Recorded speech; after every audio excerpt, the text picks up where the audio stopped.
লেখক Brian Tracey যখন 1200 মানুষকে লেকচার দিচ্ছিলেন তখন তিনি লক্ষ্য করেন যে অডিয়েন্সদের মধ্যে থেকে একজন 21 বছরের যুবক তার দিকেই এগিয়ে আসছে। ওই যুবকটি লেখকের কাছে আসে এবং লেখককে জিজ্ঞাসা করে, মিস্টার ট্রেসি, আমার বয়স 21 বছর, আমি আমার বন্ধুদের সাথে একটি ভাড়ার বাড়িতে থাকি, কিন্তু আমি আমার প্রত্যেক মাসের ইনকাম থেকে $100 সেভিংস বন্ড কিনে থাকি। দেখুন, আমার এখন পুরো লাইফ পড়ে আছে। আমাকে দেখে আপনার কি মনে হয়, আমি কি সাকসেসফুল হতে পারবো? তখন যুবকটির কথা শুনে লেখক ব্রায়ান ট্রেসি বলেন, দেখো, যদি কোনো ব্যক্তি 21 থেকে 65 বছর বয়স পর্যন্ত নিজের ইনকাম থেকে $100 করে প্রত্যেক মাসে সেভ করেন, আর ওই সেভিংসটি যদি 10% ইন্টারেস্টের সাথে যে কোনো ফান্ডে ইনভেস্ট করেন, তাহলে ওই ব্যক্তি রিটায়ারমেন্টের সময় $10 লক্ষ বেশি রিটার্ন পেয়ে যাবেন। সুতরাং যদি তুমি প্রত্যেক মাসে কিছু টাকা সেভ করো আর ওই সেভিংসটি যদি ইনভেস্ট করো, তাহলে নিঃসন্দেহে তুমি ধনী হতে পারবে, কিন্তু সেটা তোমার রিটায়ারমেন্টের সময়। কিন্তু যদি তুমি তোমার রিটায়ারমেন্টের আগেই ধনী হতে চাও, তাহলে এমন অনেক কথা রয়েছে যেগুলি তোমার অবশ্যই মনে রাখতে হবে। দেখো, যে কোনো ব্যক্তি সফল হতে পারে, কিন্তু এটা শুনতে যতটা সহজ, রিয়েলিটিতে এটা অতটাই কঠিন। আর সব সময় পরিস্থিতি তোমার অনুকূলেও হবে না। খুব কম সময়ের মধ্যে ধনী বা বলতে পারো অল্প বয়সের মধ্যে সাকসেসফুল হতে গেলে তোমাকে শুধুমাত্র স্বপ্ন দেখার থেকে আরও অনেক বেশি কিছু করতে হবে। কারণ যদি তুমি শুধুমাত্র স্বপ্ন দেখতে থাকো, তাহলে তুমি সফলতা অর্জন করতে পারবে না। কিন্তু যদি তুমি এই মানি গেমটি ভালোভাবে বুঝে খুব সাবধানে খেলতে পারো, তাহলে তুমি তোমার স্বপ্নের লক্ষ্যে খুব শীঘ্রই পৌঁছে যাবে। এরপর ব্রায়ান ট্রেসি তার বইটি যুবকটিকে সাজেস্ট করেন, যার নাম getting rich your own way. এই বইটিতে লেখক এই কথাটি ডিটেলসে বলেছেন যে আপনি নিজেকে ম্যানেজ করে কিভাবে নিজের পদ্ধতিতে ধনী হতে পারবেন। পরবর্তীকালে মানুষদের মধ্যে এই বইটি প্রচুর জনপ্রিয়তা লাভ করে। আর আজকের এই ভিডিওতে আমি আপনার সাথে এই বইটির এমন কিছু সিক্রেট লেসন শেয়ার করব, যা আপনাকে আপনার নিজের দমে সাকসেসফুল হওয়ার জন্য পুরোপুরি হেল্প করবে। তো চলুন শুরু করা যাক। Lesson number 1, begin at the beginning. আমরা সকলেই এটা মনে করি যে টাকাই ধনী এবং গরিবের মধ্যে পার্থক্য তৈরি করে, যা লেখকের মতে একটি সম্পূর্ণ ভুল ধারণা। কারণ ধনী এবং গরিবের মধ্যে পার্থক্য টাকার জন্য নয়, বরং মানুষের অ্যাটিটিউডের জন্যই তৈরি হয়। যে সমস্ত মানুষেরা সফল এবং ধনী হন, তারা তাদের পোটেনশিয়াল এবং ট্যালেন্টকে পুরোপুরি ব্যবহার করে থাকেন, কিন্তু এটা রাতারাতি সম্ভব নয়। এই সমস্ত মানুষেরা অনেক লম্বা সময় পর্যন্ত তাদের এনার্জিকে শুধুমাত্র টাকা উপার্জন করার জন্যই ব্যবহার করে থাকেন, আর তারপরেই তারা তাদের এই কাজের ফল পান। দেখুন, যারা সাকসেসফুল পারসন, তারা সর্বদাই টেল এবং ইরোর কনসেপ্টকে ফলো করেন এবং নিজের লক্ষ্য পূরণ করেন, যেখানে বারবার চেষ্টা করার পর শেষ পর্যন্ত তারা তাদের লক্ষ্যে পৌঁছেই যান। আপনাকে তো প্রথমে এটা বুঝতে হবে যে ফাইন্যান্সিয়াল ফ্রিডম কারোর মধ্যে তার জন্মের সময় থেকে থাকে না, কিংবা এটা কোনো চমৎকার নয়। ফাইন্যান্সিয়াল ফ্রিডমকে মানুষ তাদের হার্ড ওয়ার্ক এবং কনসিস্টেন্সির মাধ্যমেই অ্যাচিভ করে থাকেন। ধনী হওয়া মানে আপনি মনে করতে পারেন যে এটি এক ধরনের স্কিল, যেটা অন্য স্কিলের মতো শিখতে পারা যায়। আপনি যদি ধনী না হন, তার মানে আপনি এই স্কিলটি শেখেননি। এর জন্য শুধুমাত্র এটুকু বলা যে আমি ধনী হতে চাই, এটা যথেষ্ট নয়। আপনি যদি সত্যিই ধনী হতে চান, তাহলে আপনার নিজেকে ফাইন্যান্সিয়ালি এডুকেটেড করে তুলতে হবে। Lesson number 2, learn to become rich. দেখুন, ধনী তো সবাই হতে চায়, কিন্তু অনেক কম মানুষই রয়েছেন যারা আসলেই ধনী হন, কারণ বাকি লোকেরা জেনে বা না জেনে এমন কিছু কাজ করে থাকেন যা তাদেরকে সারাটা জীবন গরিব হয়ে থাকতেই বাধ্য করে। ধনী হওয়া কিভাবে সম্ভব, এটা জানার আগে আপনাকে এটা জানতে হবে এমন কোন ভুলগুলি রয়েছে যা আমাদের গরিব হতে বাধ্য করে। আর এই সমস্ত ভুলগুলি লেখক তার বইয়েতে মেনশন করেছেন, যেখানে প্রথম ভুল তিনি বলেন, মানুষেরা তাদের মাইন্ডে ছোটবেলা থেকে এটা ঢুকিয়েই রাখেন যে আমরা তো ধনী হতে পারবোই না, তাহলে চেষ্টা করে কি লাভ, আমরা যেমন আছি তেমনই ঠিক আছি, ধনী হওয়ার কোনো দরকার নেই। তো এই ধরনের চিন্তাভাবনা রাখা মানুষেরা কখনোই ধনী হতে পারেন না। দ্বিতীয় ভুল, যেটা লেখক সর্বদা গরিব মানুষদের বিষয়ে বলেছেন, সেটি হলো এই কথাটি ভাবা যে আমি ধনী হতে পারি, কিন্তু ধনী হওয়ার জন্য কোনো অ্যাকশন না নেওয়া। আপনি এমন অনেক লোককে দেখে থাকবেন যারা বলেন, যাই হয়ে যাক না কেন, আমি একদিন না একদিন সবাইকে সফল হয়ে দেখাবই, কিন্তু তারা যত বড় বড় কথা বলেন ওই হিসাবে অ্যাকশন 1%ও নেন না। তো এই ধরনের চিন্তাভাবনা রাখা মানুষেরাও কখনো ধনী হতে পারেন না।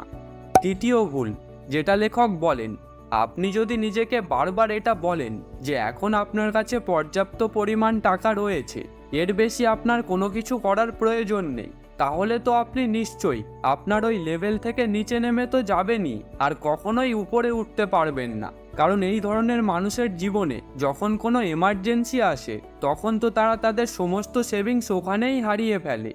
চতুর্থ ভুল, যেটা লেখক বলেছেন, যে সমস্ত মানুষেরা তাদের টাকাকে ম্যানেজ করে রাখেন না আর ফালতু এদিক ওদিক খরচ করে থাকেন, ওই সমস্ত মানুষেরা যদিও অন্য মানুষদের কাছে নিজেকে একটি এক্সপেন্সিভ লাইফ লিভিং পার্সন বলেই মনে করেন, কিন্তু আসলে এই সমস্ত মানুষেরা কখনোই ধনী হতে পারেন না।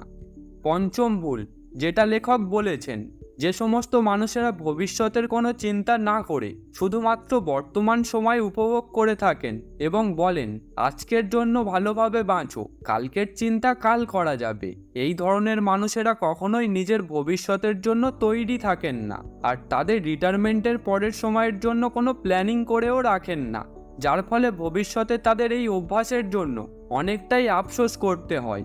এখন এতটা জানার পর আপনি যদি বুঝতে পারেন যে মানুষদের গরিব হয়ে থাকার আসল কারণ কি, তাহলে ফাইনালি এটা জেনে নেওয়া যাক যে মানুষেরা ধনী কিভাবে হন। Number 1, become an entrepreneur. আমেরিকার ইকোনমিক হিস্ট্রি অনুযায়ী আপনি যদি ধনী হতে চান তাহলে আপনাকে একজন অন্ত্রপ্রেনিউর হতে হবে, কারণ এটাই খুব তাড়াতাড়ি ধনী হওয়ার জন্য একটা খুব ভালো পদ্ধতি। অনেক রিসার্চের পর জানা যায় যে আমেরিকার 74% মানুষ নিজের দমেই মিলিনিয়ার বা বিলিনিয়ার হয়েছেন, কারণ সবারই নিজের একটি বিজনেস রয়েছে আর যেটা খুব ভালোভাবেই গ্রো করছে। Number 2, work your way up. ধনী ব্যক্তিদের সবথেকে বড় গুণ হলো তারা তাদের রাস্তা নিজেই তৈরি করেন। তার জন্য যদি তাদেরকে কোনো গোল তৈরি করতে হয় বা কোনো ইনকাম সোর্স তৈরি করতে হয়, তারা অন্য কারোর উপর ভরসা না করে সব কিছু নিজেই করেন। Number 3, become professional. লেখক এই বইটিতে মেনশন করেছেন যে যদি আপনি ধনী হতে চান তাহলে সর্বপ্রথম আপনাকে প্রফেশনাল হতে হবে। আমেরিকার সকল সফল ব্যক্তিদের মধ্যে 10% মানুষদের কাছে একটি হাই লেভেলের ডিগ্রি রয়েছে, যেমন ইঞ্জিনিয়ার, ডক্টর, সায়েন্টিস্ট, লয়ার, আরও অনেক কিছু। কিন্তু এই সমস্ত মানুষেরা কোনো নর্মাল ডক্টর বা ইঞ্জিনিয়ার নন, বরং এদেরকে ওই ফিল্ডের এক্সপার্টদের মধ্যে একজন বলেই মনে করা হয়। এরা নিজের সার্ভিসের জন্য সর্বদাই ডিমান্ডে থাকেন আর এই কারণেই তারা অনেক হাই প্রাইস পেয়ে থাকেন। তাই আপনি যদি একজন ডিগ্রি স্টুডেন্ট হয়ে থাকেন আর আপনি যদি কোনো প্রফেশন চুজ করে থাকেন, তাহলে আপনাকে ওই প্রফেশনটি ডিপলি শিখতে হবে, কারণ যখন আপনার কাছে আপনার ওই ফিল্ডের পুরো নলেজ এবং স্কিল থাকবে তখন আপনি অন্যান্য মানুষদের থেকে একটি ভালো সার্ভিস দিতে পারবেন, যেখানে আপনি আপনার সার্ভিস ফিসের মাধ্যমেই ধনী হয়ে যাবেন। Number 4, enter the sale profession. Research অনুযায়ী আমেরিকার 5% বিলিনিয়ার্স যারা সেল প্রফেশনাল না হলে সেল কনসিস্টেন্ট। যে সমস্ত মানুষেরা এই ফিল্ডের এক্সপার্ট হয়ে থাকেন, যদিও তারা শুরুতে তাদের বিজনেসে এতটাও এফর্ট দিতে পারেন না, তারা ওই জিনিসটি খুব ভালোভাবেই জানেন যে কোনো প্রোডাক্ট বা সার্ভিসকে কিভাবে সেল করতে হয়, যেখানে তারা কাজ করে একটি ভালো পরিমাণ ইনকাম করতে পারেন। 18-20 প্রিন্সিপাল অনুযায়ী 20% সেল পার্সন 80% টাকা উপার্জন করেন এবং ধনী হয়ে যান, কারণ এই 20% মানুষ তাদের ওই ফিল্ডের চ্যাম্পিয়ন হয়ে থাকেন। লেখক বলেছেন যে তাড়াতাড়ি ধনী হতে চাইলে সেলসের স্কিল থাকা খুব প্রয়োজন, কারণ এই স্কিলটি সারা দুনিয়ার সবথেকে ভ্যালুয়েবল স্কিল বলেই মনে করা হয়।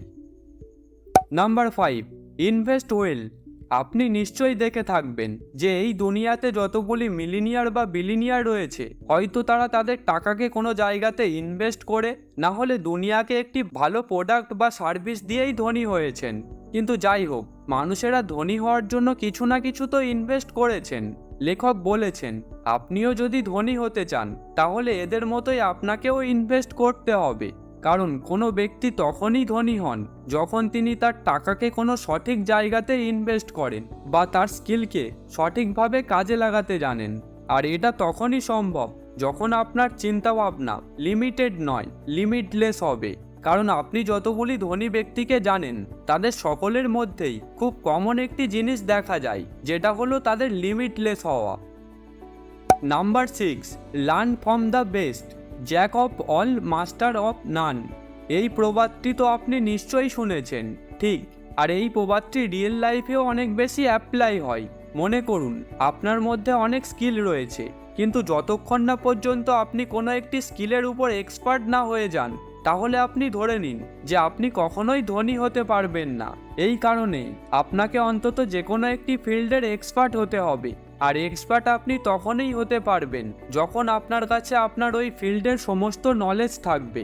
লেখক বলেছেন যে কোনো জিনিস শেখার জন্য দুটো রাস্তা রয়েছে। প্রথম, নিজে ভুল করুন, আর দ্বিতীয়, অন্যের করা ভুল থেকে শিখুন। অবভিয়াসলি এই দুটো রাস্তার মধ্যে দ্বিতীয় রাস্তাটিই বেস্ট, কারণ যদি আপনি নিজে ভুল করতে থাকেন তাহলে হতে পারে আপনি ধনী হয়ে গেলেন, কিন্তু এতে আপনার অনেক বেশি সময় লেগে যাবে। কিন্তু যদি আপনি অন্য কারোর ভুল থেকে শিখে নিজে ওই ভুলটি শুধরে নেন, তাহলে অবশ্যই আপনি খুব তাড়াতাড়ি যে কোনো ফিল্ডের মাস্টার হয়ে যাবেন। কিন্তু এমনটা করার জন্য আপনাকে আপনার ফিল্ডের প্রফেশনাল মানুষদের খুঁজতে হবে, আর তাদেরকেই আপনার রোল মডেল বানিয়ে তাদের কাছ থেকেই শিখতে হবে। কিন্তু এখন প্রশ্ন এই যে কাকে আপনি আপনার রোল মডেল বানাবেন? এটা তো অনেকটাই কঠিন, কিন্তু লেখক তার বইয়েতে এই কন্ডিশনেরও সলিউশন করে দিয়েছেন, যেখানে তিনি 4টি এমন কোয়ালিটি মেনশন করেছেন যেগুলি একটি রোল মডেলের মধ্যে থাকা অবশ্যই প্রয়োজন। Number 1, uncommon common sense. ওই সমস্ত মানুষেরা যারা অন্য মানুষদের ভুল থেকে শিখতে পারেন আর যারা অন্যের ভুলগুলো রিপিট করেন না, তো আপনি এমন ধরনের মানুষকে আপনার রোল মডেল বানাতে পারেন। কারণ এই সমস্ত মানুষেরা তাদের কাজ খুব ভালোভাবে আর বুঝে শুনেই করেন, যার ফলে তাদের কাজে কোনো ভুল হওয়ার সম্ভাবনাই থাকে না। Number 2, intelligence. যদি আপনি কারোর কাছ থেকে কিছু শিখছেন, তাহলে ওই ব্যক্তি আপনার থেকে অনেকটাই বেশি স্মার্ট হওয়া খুব প্রয়োজন। কারণ রোল মডেল আমরা তাকেই বানিয়ে থাকি যিনি আমাদের থেকে বেশি ইন্টেলিজেন্ট হয়ে থাকেন। Number 3, job excellence. যদি আপনি কারোর কাছ থেকে কিছু শিখছেন, তাহলে এটা অবশ্যই জরুরি যে ওই ব্যক্তি আসলেই ওই স্কিলের এক্সপার্ট কিনা। কারণ যদি তিনি নিজেই ওই স্কিলের মাস্টার না হন, তাহলে তিনি আপনাকে যা কিছুই বলে দিতে পারেন, যার ফলে তার তো কোনো ক্ষতি হবে না, কিন্তু আপনার অনেক ক্ষতি হয়ে যাবে। Number 4, self reliance. টপ পারফর্মাররা সর্বদাই নিজেকে মোটিভেট করে রাখেন। এই ধরনের মানুষেরা নিজেকে নিজের সাকসেসের ক্রেডিট দেন এবং নিজের ফেলিয়ারেরও ক্রেডিট দেন।